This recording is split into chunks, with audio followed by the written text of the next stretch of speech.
Perfect. Mum, would you like to check Facebook or should I do that? Should I do I'll that? do that. That's fine. Yeah. Okay. Cool. Yeah, Well, we're live. welcome. Yeah, okay, awesome. Um, so welcome everybody to She's of Love. Today is another very exciting episode because we have a brand new guest on today.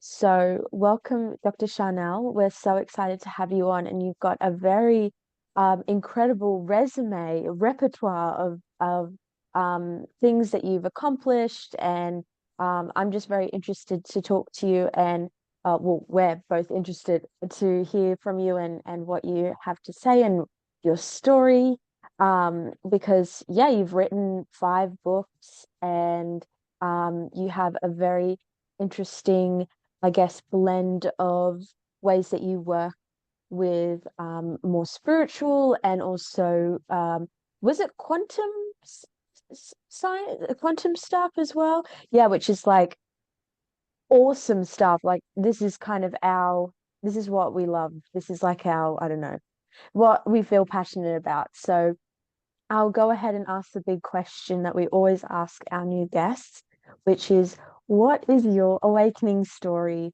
And again, you can take this any which way that you want. You can start from the very beginning of your conception of life, or you could go to, when you had your first spiritual awakening. Everyone interprets this question very differently, and we're eager to hear your story. So I'll hand the mic over.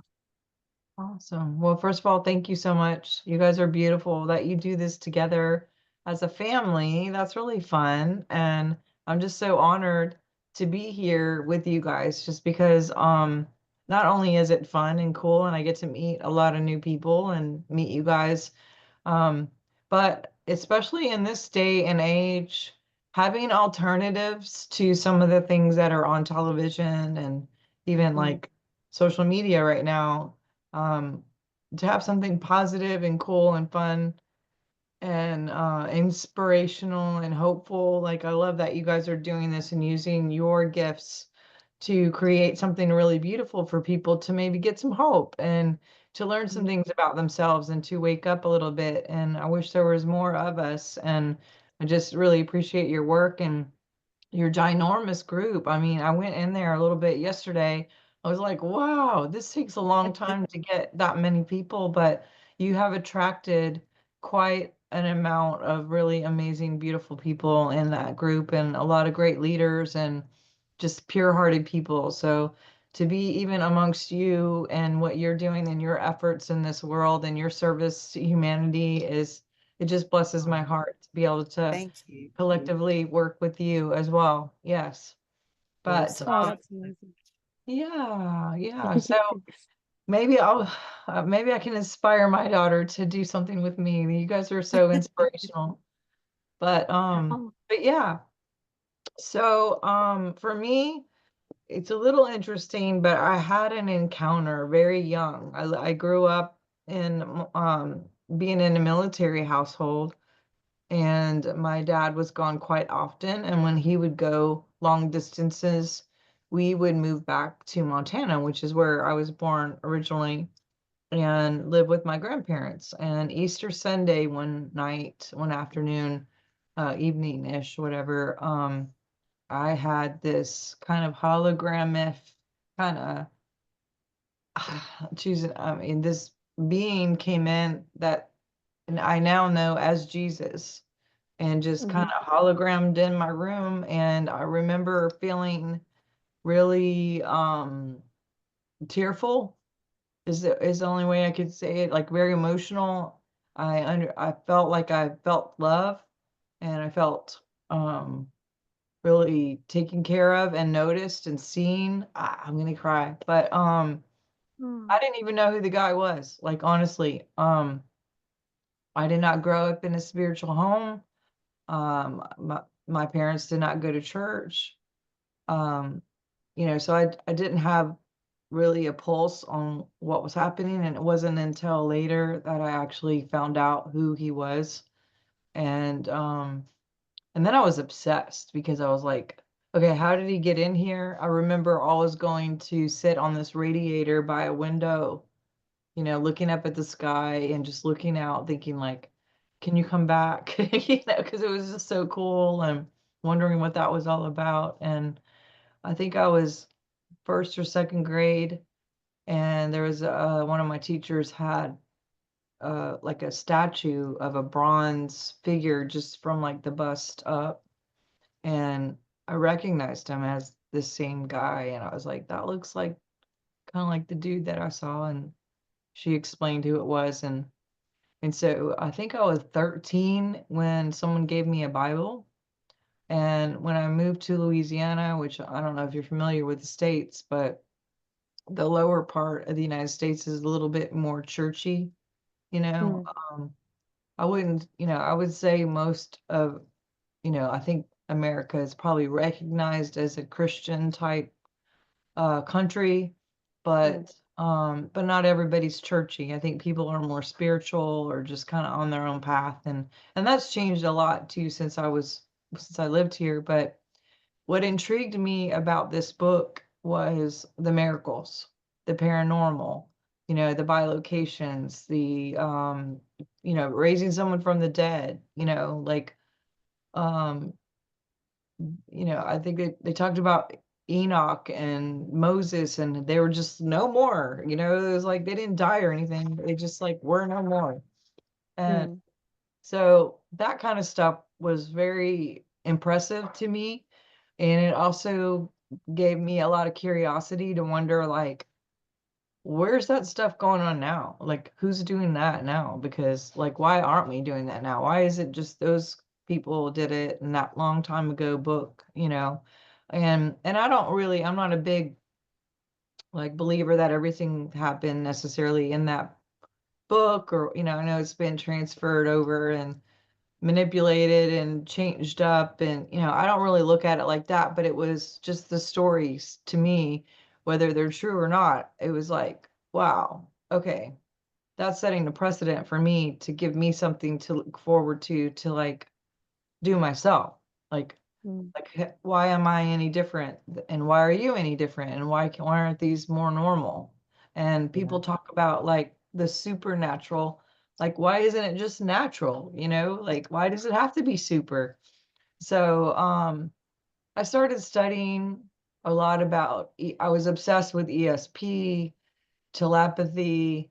Um, I think the telepathy piece was because when he talked to me, when that thing happened, when I was little, there were no words. It was all through thought.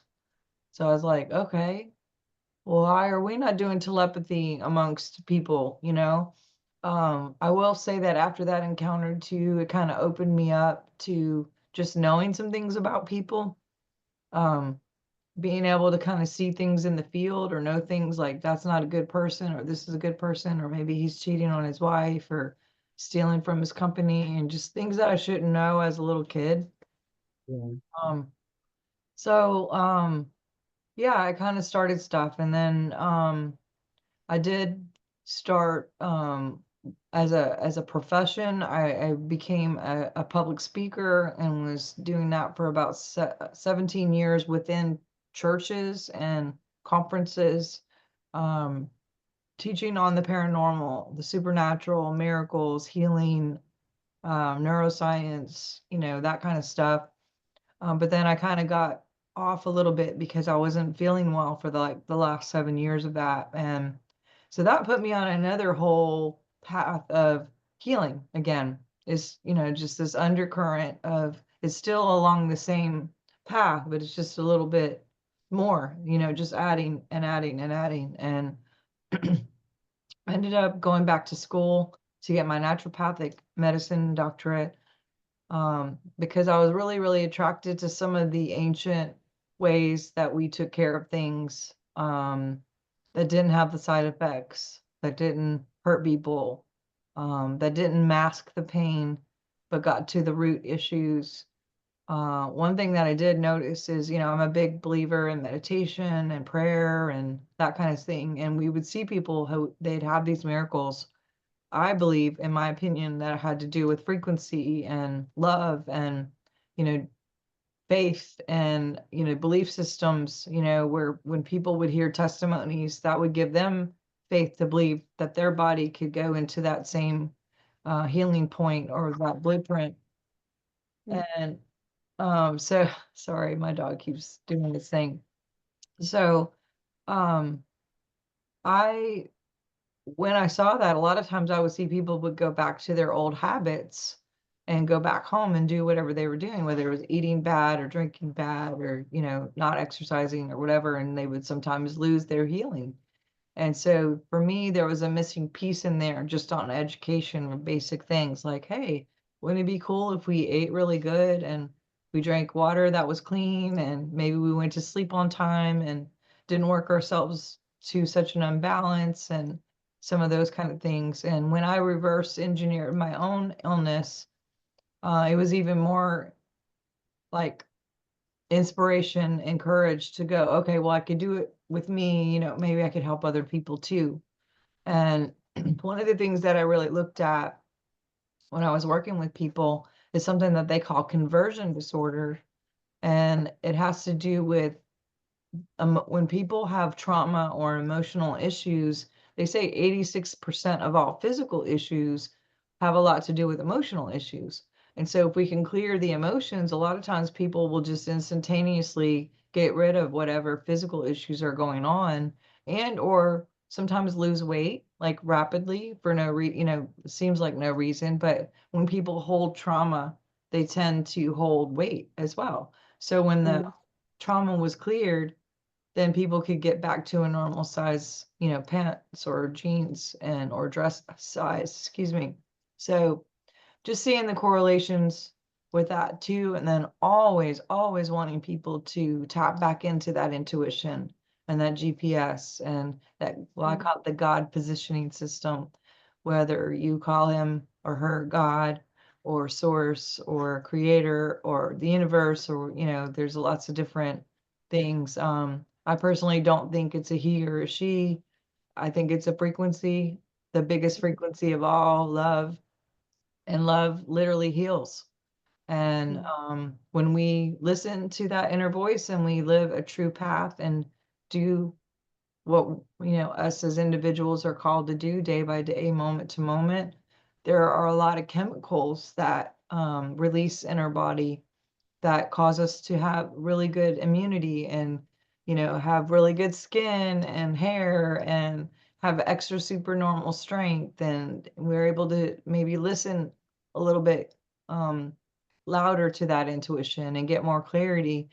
And then when we're living a lie, meaning maybe you're at a job you're not supposed to, or you're with the partner that you're not supposed to, or you don't go to the right grocery store that you knew you were supposed to go to that one over there, from the big things all the way to the little tiny little choices that we make, um, that can be living a lie. And when we live a lie, we actually have the opposite effect, which is when the immunity suffers and it gets suppressed and people tend to have more problems. They can't make decisions because they don't really know what to do because it's not clear, and they're not getting the dreams or the inspiration, at night to give them guidance, and um, they're not having the synchronicities that they used to or whatever. So living true and embodying truth and love is like the top of the notch for me, and it's what I really hope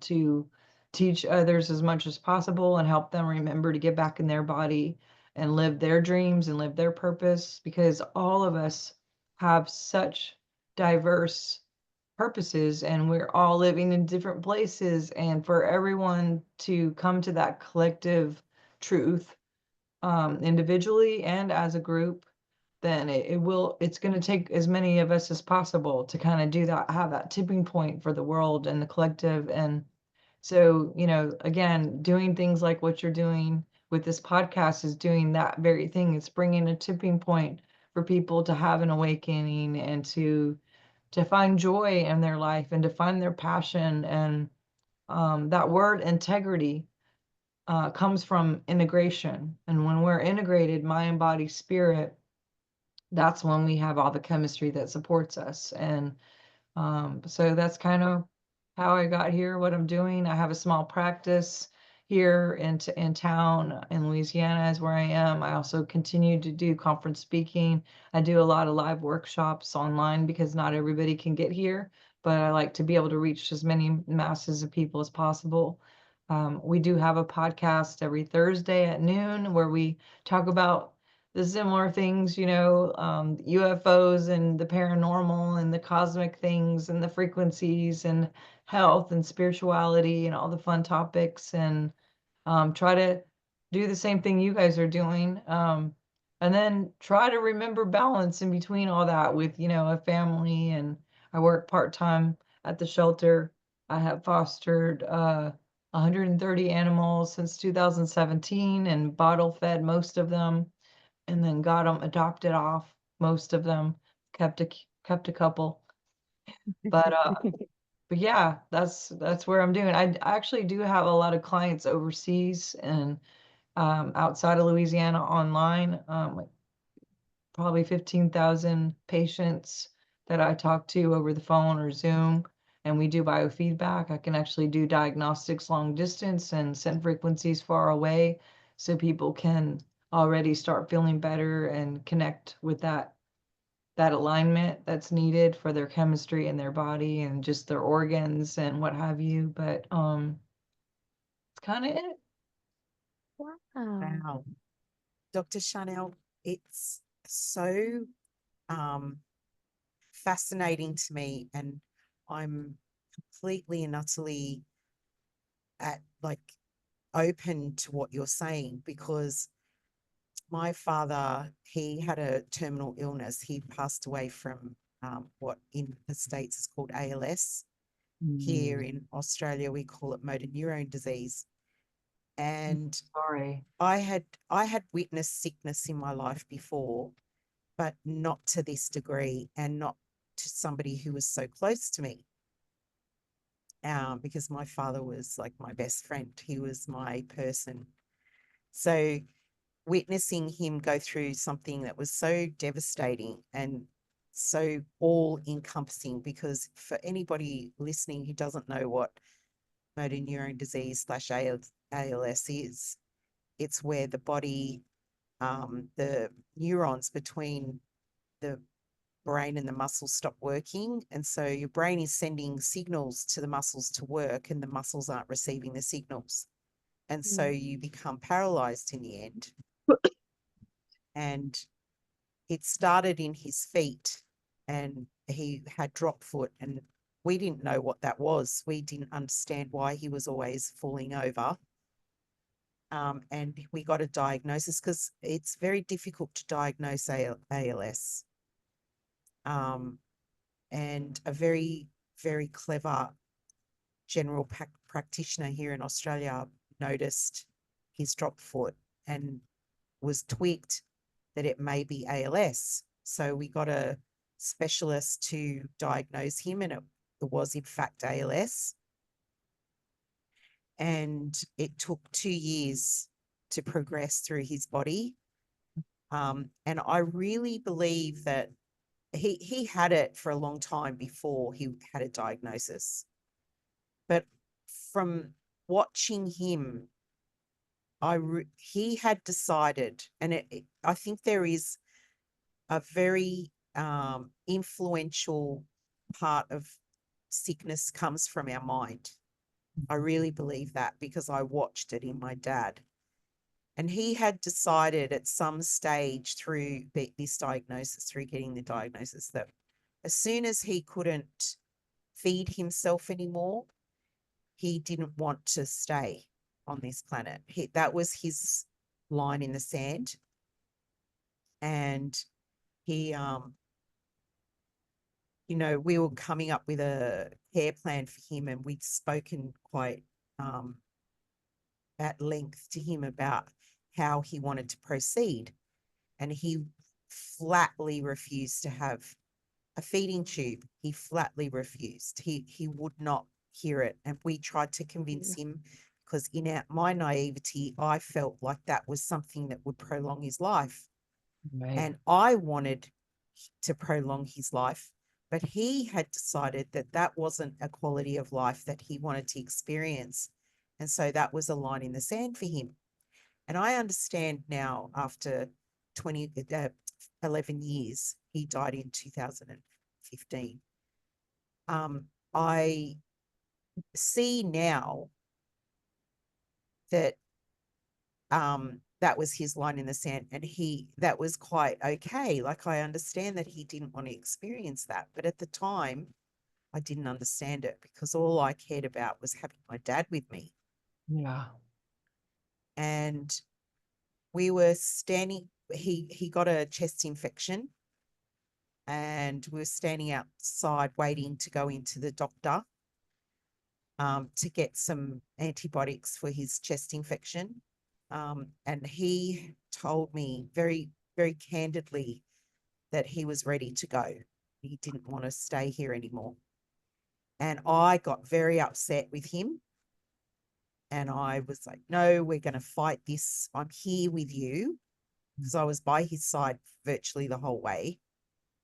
I said, no, we're going to fight this. You know, you've got what it takes to get better from this chest infection. And he was like, no, this is it. And we went in to see the doctor. He got his antibiotics, but the next day by 9 a.m. he had passed. That fast. Yeah. I think it was either the next day or the day after, but it was within like 48 hours he had passed. And it was, he passed in the ambulance on the way to the hospital. So he was virtually alone. He had the paramedics with him, but no family was with him, because for some reason they wouldn't allow my mum to travel with him in the ambulance. And I think that was the way he wanted it. I was just going to say, I worked with hospice, and men will not die in front of someone else. Yeah. You could stay with someone, and actually really strong women won't either. My mother-in-law passed a year ago on the 13th, coming up here, and I was with her, and I just refused to leave. Oh, I'm gonna get upset, but we stepped out, for a little bit, and they don't want to do it in front of anyone, because I don't know if they just need that sacred time, or they're don't want to see the pain, or they're holding on for us, or if they just don't want anyone else to see them weak, or I think for my dad, knowing him the way I do, he wouldn't have wanted to upset anyone. And also, I think he could see that I was hanging on to him needlessly, that I wasn't understanding that he needed to go, and he was tired and he'd had enough. And that for him to pass, he knew he needed that space where no one was hanging on to him. yeah. It wasn't like an emotional tie happening. And so I used to travel to his house, which was very far from me. It was a 2-hour journey on the train. And I would spend virtually the whole week with him. And then on the weekends, I would come back to my house and spend the weekend with my family, with my kids and my husband. And so he waited until I had left. So I wasn't in his area when he passed. I was at home. Wow. And so, yeah, and there was no one, like my mum wasn't in the ambulance, my brother wasn't there. And I think that he needed that solitude to really go and do the things that he needed to do to pass. And it was devastating for me, because I had been with him and he had told me that he didn't want to be here anymore. And I had taken him for lunch that week that he passed, and we were in the shopping center together, and he had his favorite meal, which was combination soup from the Asian takeaway. He loved that meal, and every time anybody has it, I always think of him. And he was eating his soup, with the spoon, and he was shaking and he was finding it very difficult to get the food to his mouth. And all the soup fell out of the spoon, and he got like a tiny little sip out of it. And I could see the tears streaming down his cheeks when he was eating, because he realized, this is it. I can't feed myself anymore, which was his line in the sand. And I saw that, but I didn't want to acknowledge it. I didn't Yeah. want to accept it. So he Yeah. had shown me in little ways throughout that week that he was ready to go. And I had refused to acknowledge it, and I've refused to accept it. And so after he passed, it took me years, but I realized over those years that they were communications from him, and he was telling me that he was going and that he was ready to go. And the fact that I couldn't accept it was part of how he decided to pass alone in the ambulance. So I've come to terms with that, but the lesson in that for me has been how we choose the way we deal with things. So he was faced with such a huge like life decision, which is how to pass away, how to die. And our loved ones play a huge part in that, in our acceptance of it, and how we. So I was talking to a girlfriend yesterday, and she was telling me how she was with her grandmother, and her grandmother was passing away, and she whispered to her grandmother, "It's okay, you can go. You don't have to worry about us." And by the next morning, she had passed. Mhm. So I think that the attachment we have to people in this world is a huge part to play in how we go Mhm. and how we live. Also, I think it's a huge part to play in how we choose to live here. And like you were saying, that um, our emotions have a lot to do with how we heal ourselves. Mm. And I think our ability to let go and our ability to see ourselves for what we are, like acceptance of where we're at in our lives. Because I see, if I had been in more of a position to accept my dad's passing at the time, um, that maybe he would have passed a little bit easier, or with us around him, or maybe he would have waited till I was there to pass. I don't regret anything, because it's perfect the way that it was, but I see now how our choices influence our Mhm. reality.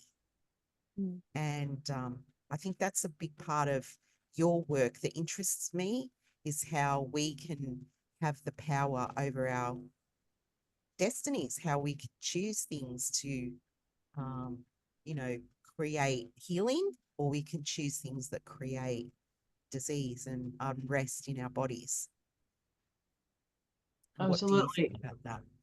Yeah, and I mean that's just I'm so sorry to hear about your dad. And I mean, I don't even want to imagine what it'd be to lose my dad. Like my parents live on the next street over, and I haven't seen them for a week because I was out of town, and then I came back with a little bit of some crud in my chest, and I just wanted to stay away from keeping them. But I'm like, oh my gosh, I miss you guys so much, just being Yeah. away. But it's interesting though, is we've worked with a lot of people who will get a forecast from a doctor, and like a medical doctor will say, you have blank amount of time to live, or they'll give some Mm. number out in the sky, and then they'll come to someone like me or some of the doctors that I work with, and we'll get them back to alignment, to where there's not any symptoms, there isn't any tumors, nothing in the blood work, everything's clear. And they will still die on that 6-month day or a year mark day for some reason, because something in them like believed that they would, because they believed the doctor, and like a mind over matter type thing. And of course, I've had people who didn't too, because they didn't believe, you know. And for me, I always try to tell people, those guys, when they're saying that stuff, like they should not be saying that stuff, first of all. Yeah. So wrong. Because no man can tell another man or woman what their timeline is. Like that shouldn't be, you know, I get maybe loved ones would say like, you know, how much time do we have because they're trying to plan or, you know, whatever. But for me, I just think that's no bueno. And it's pretty sad because the people put so much belief to be that word believe for me is to be alive in something.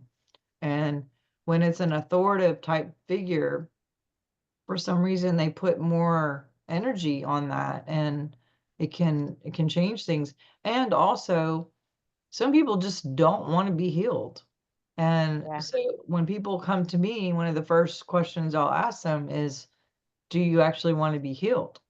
And I'll muscle test them to see if they are telling me the truth. And then Right. I'll also ask them, do you think you deserve to be healed? Because sometimes people up here want to be healed, but in here they somehow think that they shouldn't be here, or that they don't deserve it, or, you know, or they don't think they can. And I'll say, well, do you think you can be healed? And some people will say, well, yeah. And some people are like, no, because they don't believe it.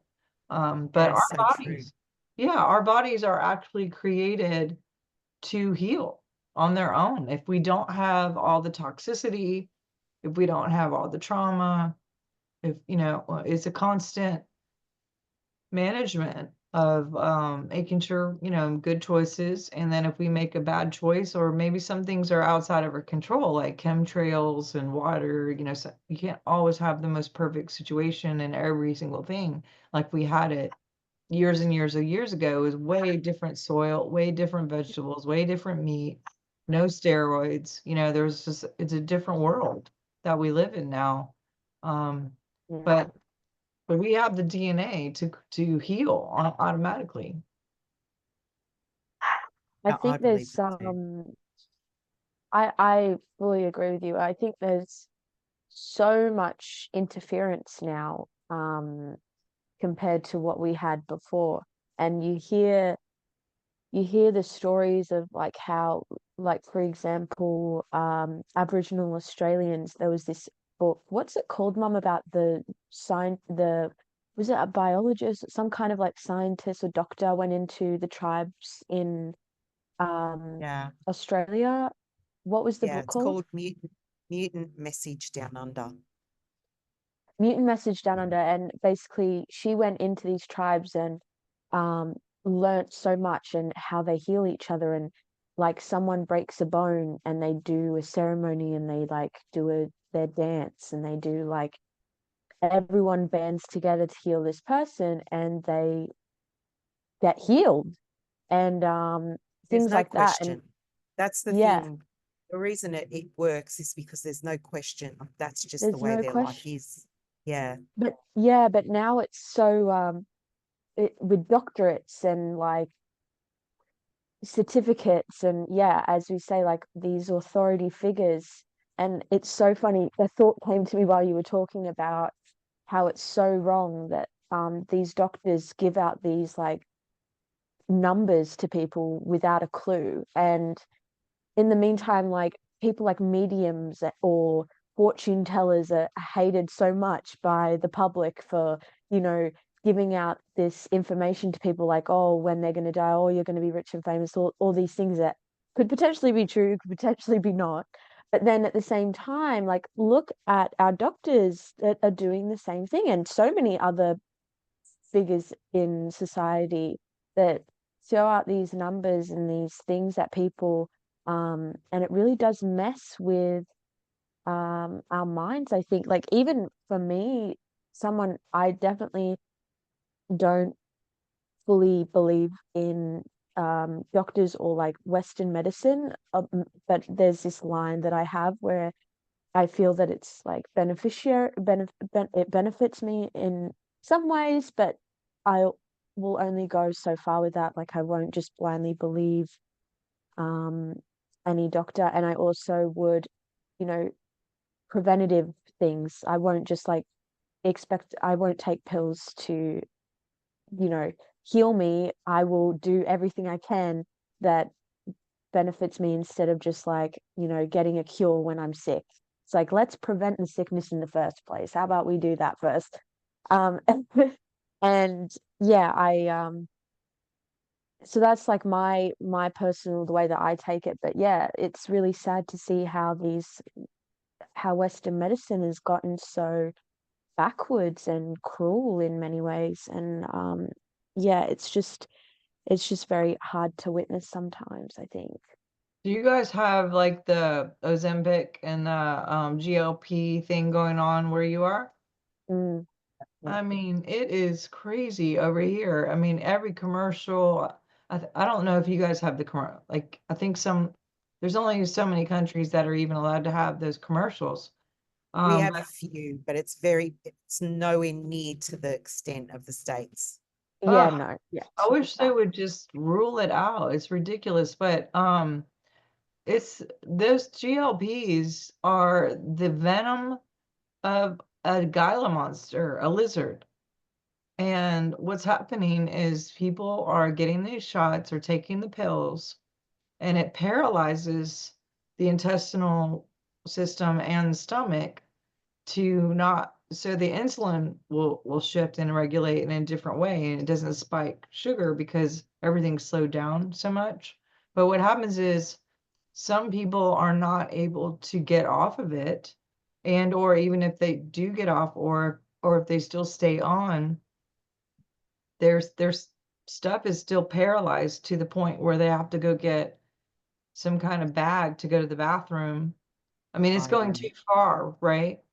But people are just so excited about losing weight quick, fast, let me You go. could go to a gym. You could go for you don't even need a gym. You could go for a walk. Yeah, they just want to pay $139 for a shot that's going to do all the work for them. And they just want the magic, and without any work or choices or consequence to what they do, it's like cause and effect. And Yeah.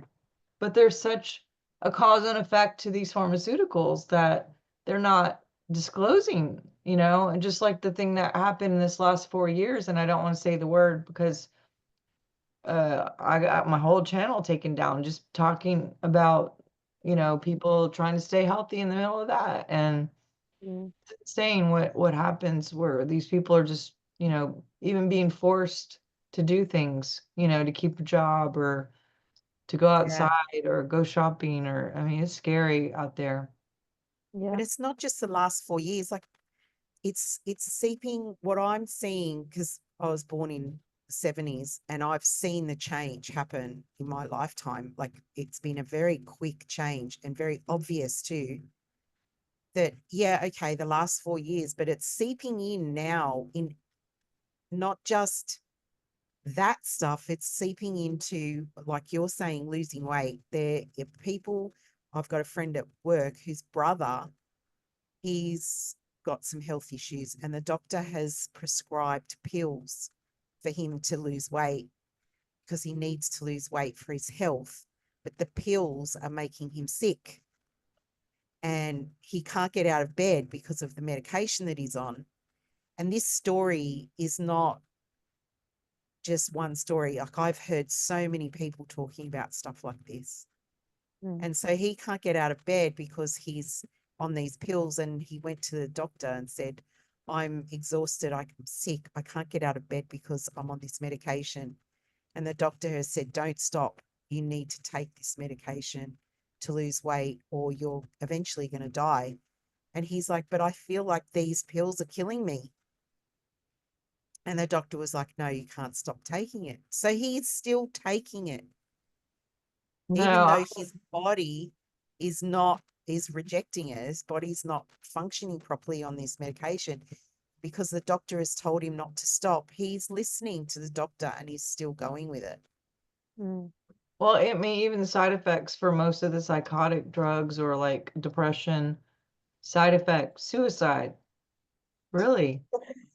Isn't that what we're trying to avoid here? Like, yeah, it's it's wild. I think, Yeah, it's wild because yeah.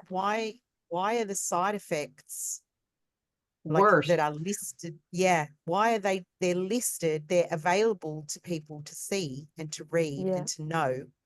Why are we not questioning, okay, I'm trying to avoid killing myself with mental illness.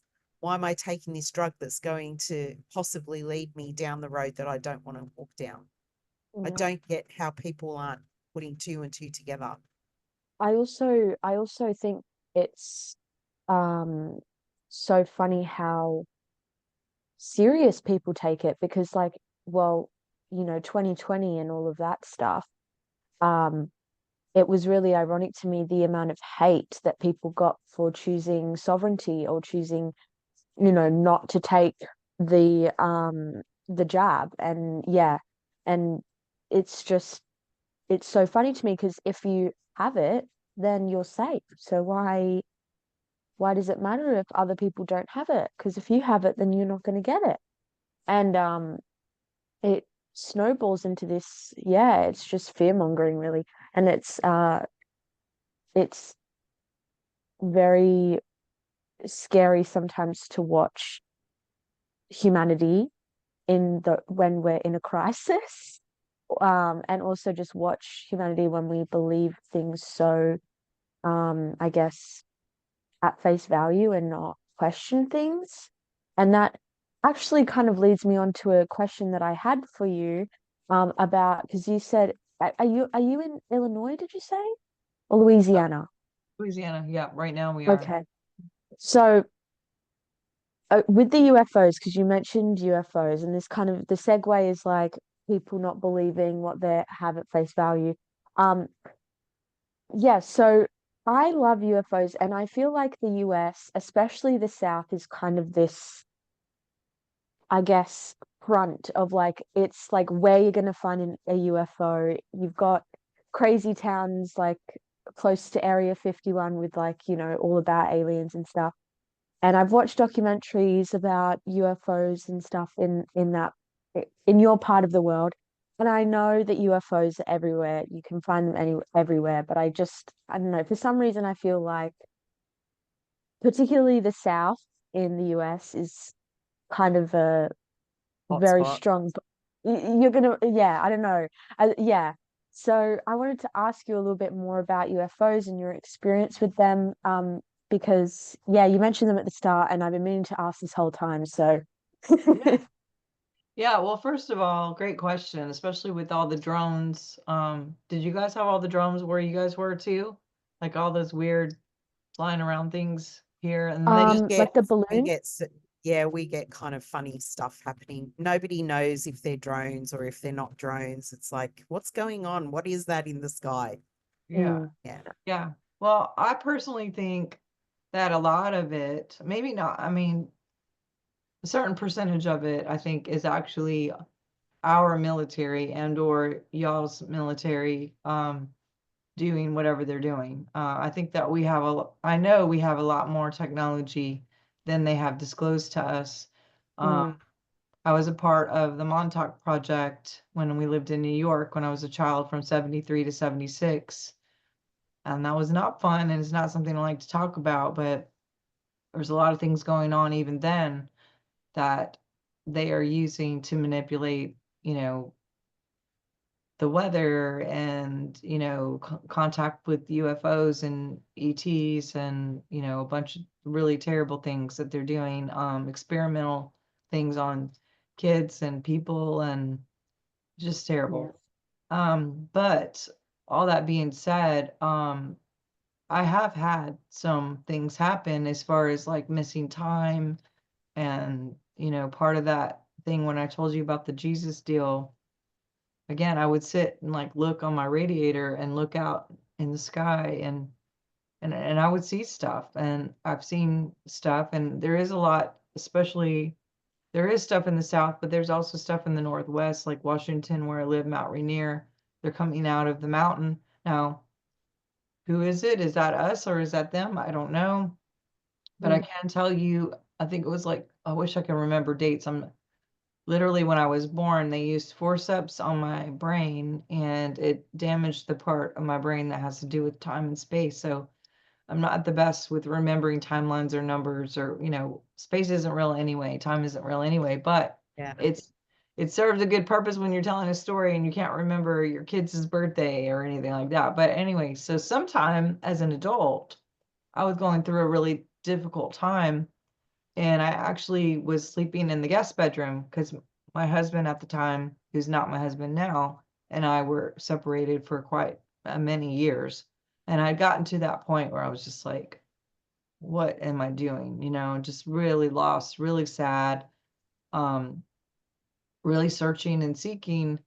And I remember going into the bedroom, and I heard, put your hands up, which I was like, why am I doing that? And so I just did what I felt to do. And when I did, I literally felt like this thick liquid honey type thing that touched my fingertips first. I don't want to be too high where I'm out of the shot, but my arms first, and then it landed on my head, and then it was just like covering my body. And I felt like love, like just immense, pure love. And then and I remember looking at the clock, and it was like 8:20 something, and it was dark outside. And then the next thing you know, uh, I was seeing different things. I do remember I was actually with Jesus again, and he was rocking me, and he was holding me, and he was, you know, he was saying, it's going to be okay. It's going to be okay. It's going to be okay. Now, whether that was a mask or that was some sort of spiritual thing, I really haven't deciphered like what's what anymore. But Mm. at one point I was back, and I was still had my hands up in the air, and I was just like, all of a sudden, like my bedroom was here again, and it was really, really, really light in the room, like a bright, bright, bright, bright light, which wasn't like that before, to the point where I was like, wow, like what's happening? And then I saw it was also light coming from the window. So I immediately got up and like went to go see, like maybe there was like something sending light through the window. Mm. And I realized like the whole neighborhood was lit. I was like, how is this even possible? Because like that doesn't make any sense. It's nighttime. So I look at the clock, and maybe like 4 minutes had gone by. So I'm really complex, just confused. And so I got up and walked out, started looking around the house, still light through all the house. And it took me like 15, 20 minutes to realize I had lost 12 hours of time. Like it was morning, and I was late for work. And it was just like, and then I just went into this like, holy crap, like I got to get to work. Like it's day. Like how did that happen? I just sat there with my arms up for, you know, my arms weren't hurting, you know, so that's happened. And then I actually went to work where I worked at a bank at the time. And we worked at this building called the Mariah Woodworth Eder building. And there was a lady there that I was friends with since high school. And I was like, dude, you are not going to believe what happened to me. I was just so, you know, just freaked out and just thinking I'm going crazy, right? And I was just like, I lost like 12 hours and, you know, all this stuff. And then she was like, oh, yeah. Have you ever studied Mariah Woodworth Eder? And it was called the Mariah Woodworth Eder building because it was a building that our bank rented from this university that was like right off to the side. And it happened to be like a Christian university. Who's the guy? Can't think of the dude right now, but he's like a famous Christian minister. And so it was called that, but that's just where we rented. And she goes in to explain, you know, about Mariah Woodworth Eder. Excuse me, I'm sorry. So Mariah, she's got quite a legacy of like where she would go places and people would just get frozen in time, and then they would get healed and different things would happen.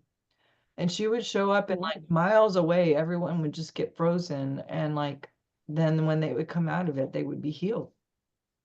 But I've had things like that happen. I've had flowers talk to me and tell me that I'm pregnant. I had two huge beings show up in 2010. I do remember it was around that time. in my living room with these ancient books and gave me a bunch of information and downloads, and one of them, of the two, has come back several times through different things that have gone through my life. Now, I don't know if these are ETs. I don't know if they're angels. I don't know if there's a difference between angels and ETs. You know, Yeah. like angels, just the word angel just means messenger. You know, I've wondered if this is like future me coming back to tell me, hey, you got to do this stuff because the timeline is blah, blah, blah.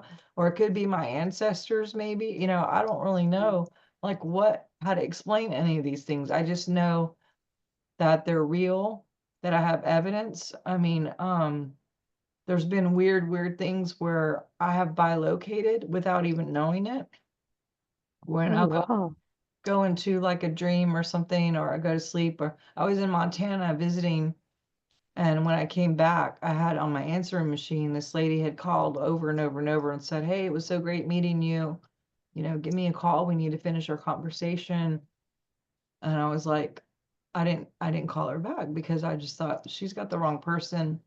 I don't know who that is, and I've never met her, and I don't want to embarrass her and like tell her, you know, hey, wrong number. So I just kept ignoring it. And it was like the third or fourth time my daughter was like, you have to call this lady back and tell her that she's calling the wrong number.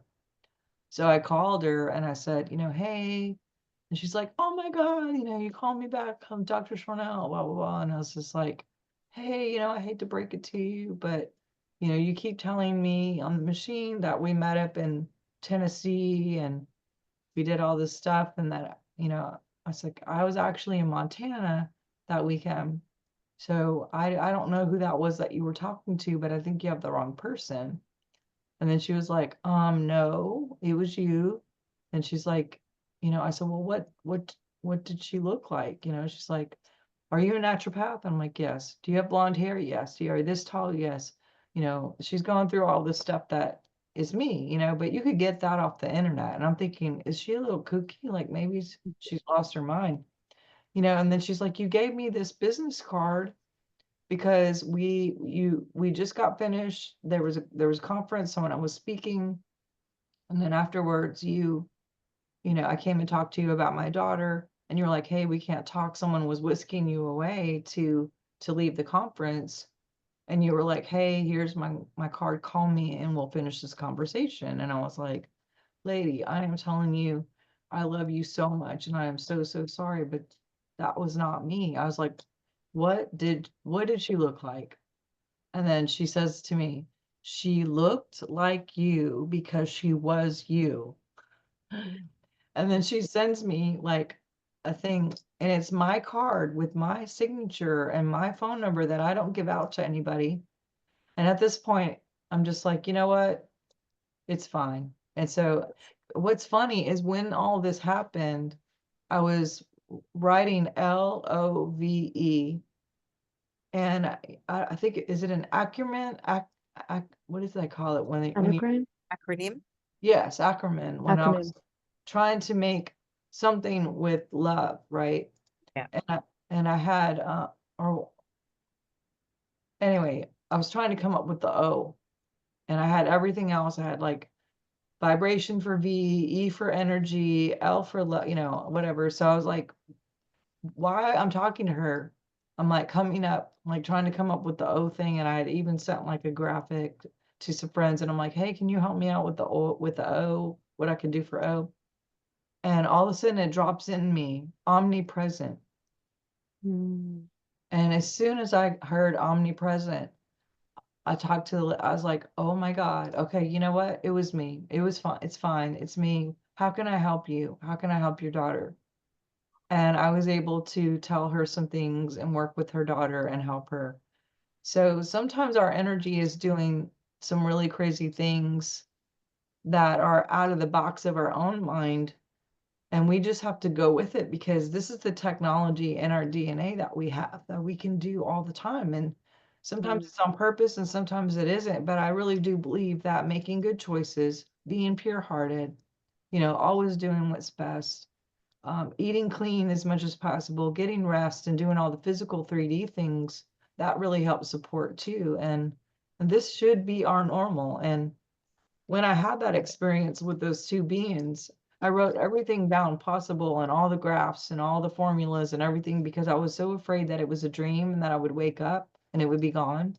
And so here I am. I think I'm in a dream and I'm writing down everything that they told me because I'm like, please don't forget, please don't forget. And then I never woke up. I was still here. And so, I mean, unless we're in a dream right now, we might be in a dream, you know? So I have all the charts and the formulas about like frequency hopping and trauma loops and signature codes and echo waves and standing waves and the power of replacing and like pictures of our biofield and all the things that I was shown to help as many people as possible. And Love Wow, that. that's amazing. Oh, Wow. beautiful.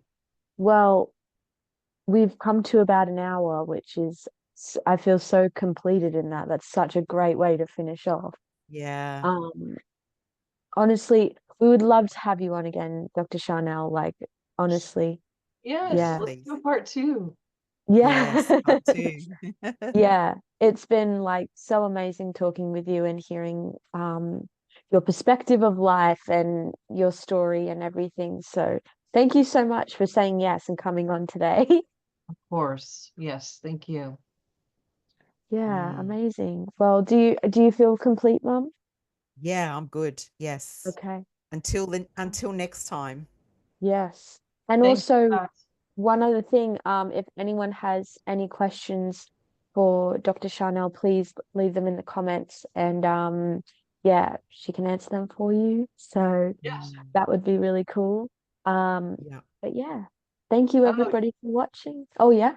Oh, I was just gonna say, if anyone's also interested, my website is drsharnel.com. I have a mm. lot of my books there. I have a card deck of crystals and essential oils and decrees. I have a lot of different online classes about how to do some of these things and how to tap into that. I actually have a class coming up on the 19th that I'm doing online live to have like a quantum leaf 2025 and how to design that so we can live our best. And I'm also going to be in LA for anyone who's in the States. I'm going to be at a conference called Conscious Life in Los Angeles if it's not burned down to the ground by then. Mm. I was God gonna bless say. those people. Please do send prayers to Los Yes. Angeles and all those people that are going through a really horrific time right now, losing Yeah. everything and people. And there's been 5 deaths to reported already Oh, Mm. as well too. So, but yes, I would love to work with anyone too. And I would be happy to answer questions. So God bless you guys so much. oh, Thank you, thank you. And Dr. we have Chanel. all the other links as well. We have a lot of your links in the description of the video. So Awesome. yeah, make sure to check them out. So yeah, thank you everybody for watching and thank you for Thank coming on and we'll see you soon. So Thank you. yeah, Bye. Bye. Bye. bye.